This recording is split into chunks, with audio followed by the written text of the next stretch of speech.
Hello guys welcome to my mini blog समस्ते पकोड़ी बहुत टाइप रो बने थे आज आम टे नुआ टाइप रे बनेबा।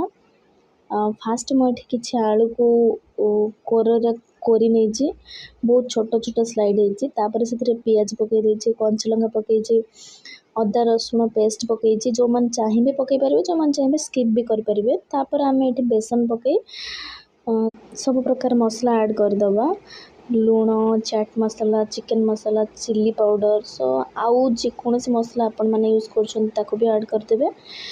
ऐड कर सारा पर धीरे से पानी देकी भल से गोटे बटर टाइप रे आम गोलेदबा जमती मसला गुड़ाक सबुथ मिक्स हो पार।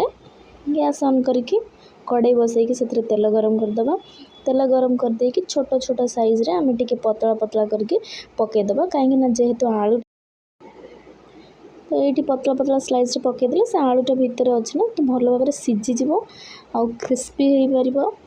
तो ये मु सब जाक पकई सब उल्टे भी देली भल भाव देखिकिना उल्टेबा पड़ो जमी किसी न भांगी जाए। देखो ये किसी भी भांगिनी बहुत भल भाव हो किसी समय एपट सेपट आम क्रिस्पी करने तापर देखो ये बहुत ही क्रिस्पी लगुच ग्रीन चिली सहित तो टेस्ट